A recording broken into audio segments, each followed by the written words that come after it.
In today's video, we're going to be checking out the iPhone SE. Let's get into it.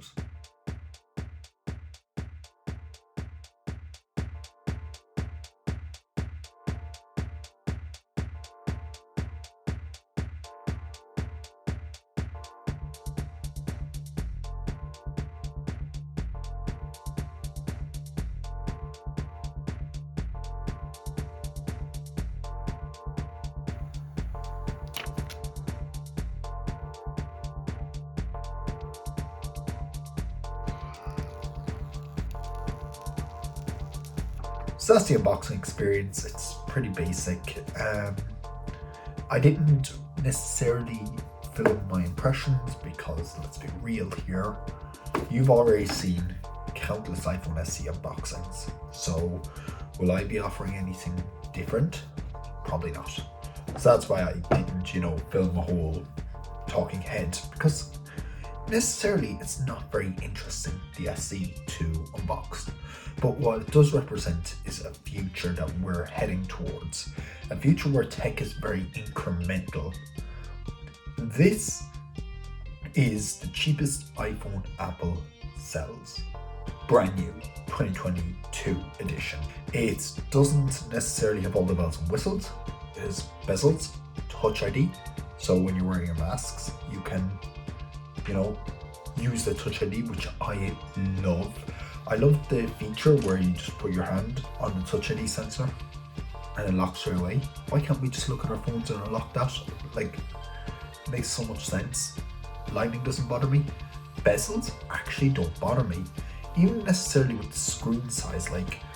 Say in Instagram now, you're scrolling, you do lose a bit of vertical real estate with the toolbars, but it's not necessarily that bad.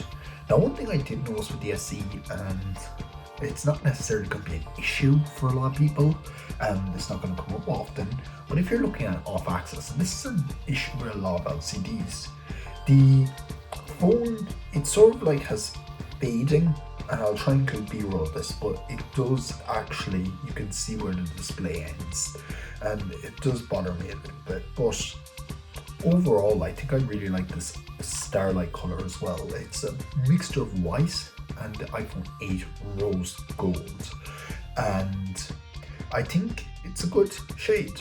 The iPad I have at the moment, which is a 2021 iPad 9 Gen, it's silver. So in comparison, you can see there's a very big difference. I don't know, I feel like this should have been more silverish, but in a lot of lighting it's white, and in other lighting it has a tinge of gold to it, especially the side rails more so, and I can see how it's appealing. But I do definitely prefer the Starlight glass over Starlight on aluminum, for example. Even compared to space grey on my Apple Watch, it's definitely nicer, and compared to the blue on my iPhone, it is actually very nice as well.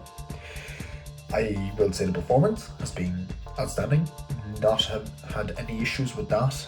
The camera, it's a camera, it's an iPhone camera, you're not going to be expecting much out of it other than to say it's going to be amazing. I'm going to try and film a few videos on it and we'll see how those turn out. You get the photographic styles on this that came out with the iPhone 13 series. I kind of wish they managed to fit cinematic mode into this, because that would have been a way for me to keep this, a reason for me to keep this. Battery life is yet to be seen how it's going to perform, but I think it's going to perform pretty well. In my testing so far, just setting it up, it came with 40% out of the box and I'm at 95% now after charging it up. So yeah, we're going to do a little test. I'm going to keep you updated over on Twitter, so follow me over there if you want to get updates on that. And I'm going to be talking about this in the Discord a bit more.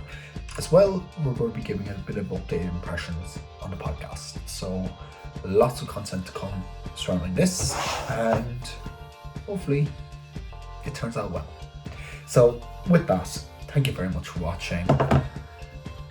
So goodbye.